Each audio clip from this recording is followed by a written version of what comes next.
امر پیژندلای ده لہذا میژیو ته الله کریم د خپل نبی حضرت سلیمان علیہ السلام شان او مقام ور پیژندلاو چې دا سلیمان علیہ السلام روان ده او دا لشکر ده وسره میژیو ته الله پاک دا شان ور پیژندلاو بیا چې احادیث ته بیان کړ ویل چې کله نبی کریم علیہ السلام له مشرکینو نه هجرت کولای غار سور ته ٹھنگ را لائے حضرت ابوبکر صدیق رضی اللہ تعالیٰ عنہ سره نبی کریم علیہ السلام لاڑائے غار تا تشریف وڑائے حضرت ابوبکر صدیق رضی اللہ تعالیٰ عنہ ورسراو فرمائے چکلا غار تا گرسلو نو اللہ کریم کوتر تا حکم اکڑائے چاہے کوتر لاڑا سا او دو غار پو خلے باندی او غٹ منجالا جوڑ کا یا او جال ور باندې جوړ کا چې الله د نبی کریم علیه السلام ښکاری نو دا حدیث مبارک تا او فرمایي چې دا کومه نن حرم شریف چې کومه کوترې دي دا د او کوتر ذات تھا چې نبی کریم علیه السلام په غار باندې جال جوړ کړهو دا د او کوترو ذات تا او دا حدیث مبارک تا چې چا کو چې دا سره کوترې دا سره کوترې نبی کریم علیہ السلام فرمائی اغو کور سے با ہچ قسم جادو تاویزان اثر نوکی جگہ سے داغا کوترو تا دوا سوی دا مجھے پشتانو دے دا سیدانی دیو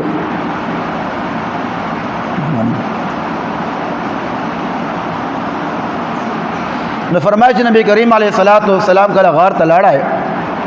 نو کوتر جال ور باندے جوڑ کھڑا ہے آیا دے کوتر ته شرنګ پتا و چې دا نبی علیہ السلام دا بیا دے کوتر وال جال چکم دا منجال آکو دتی غټ غټی منش سروی سرا رڼا ترشکاری بیا الله کریم چکم دا غنه تا چې موږ پښتو چې وتوایو هغه ته حکم کړا چې په دې منجال باندې پورته بل جال جوړ کا چې بالکل دا رڼا نه ترشکاری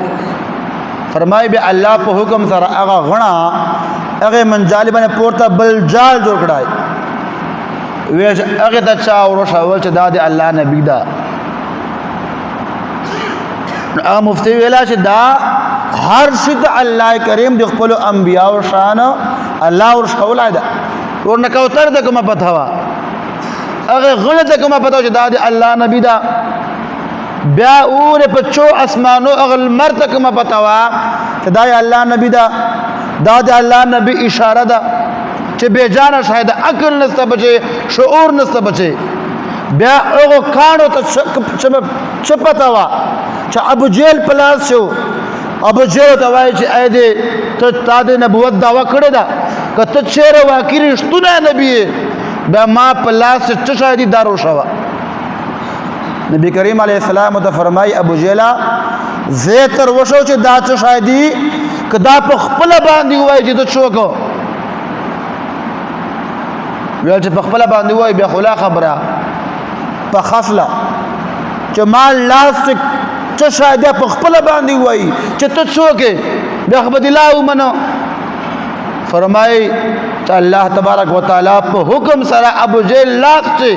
چاکم کانی ہو او پا جارا باندې لا الہ الا اللہ محمد رسول اللہ داوی ویلا چا اللہ نما سوا بل چوک دی عبادت لائق نستا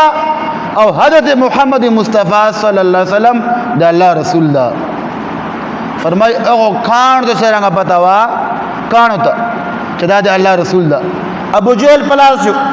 بے جان شایو سان نو پچے عقل نو پچے شعور نو پچے خدا اللہ کریم دے خپل محبوب شانو اور روپیہ زندلائے نو جکا اغایو شاعر فرمائے چھے عقل او عشق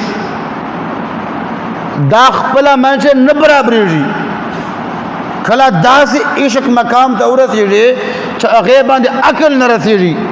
عقل دیر شاعت پاتا سی او عشق مختلار سی محبت مختلار سی عقیدت مختلار سی فرمائی عقل نہ رسی دا عشق کاروبار تا دا یو شریف فرمائی چی عقل او عشق دا کلا کلا سره متضاد سی عقل نه رسی د عشق کاروبار ته لکه نه رسی کمکل چې هوښیار ته څرنګه وایي چې عقل کمکل او هوښیار دا نسی برابر دی ځکه چې کمکلي او هوښیار ځان ته څه وایي نو فرمایي چې دې رنګې عقل چې کوم نه دا عشق ته نسی رسېدی عقل پسې به نه ځې عقل به بل څه وایي او عشق به بل څه وایي حضرت علی رضی الله تعالی عنہ فرمای کہ چیرې دا شریعت په عقل باندې وای په عقل باندې وای بیا به موزه چې کومه دا مسا خلکو باندې نه کوله موزه لاندې به مسا کوله اوس خو موزه نسته مخکې موزه وي موضوع دا حکم دا چې موزه دې په پښو باندې نو مسافر پارا درې ورځې او درې شپې دا اجازه ستا چې عادي صرف چې کله او دس کې داسې درې ګوتې دې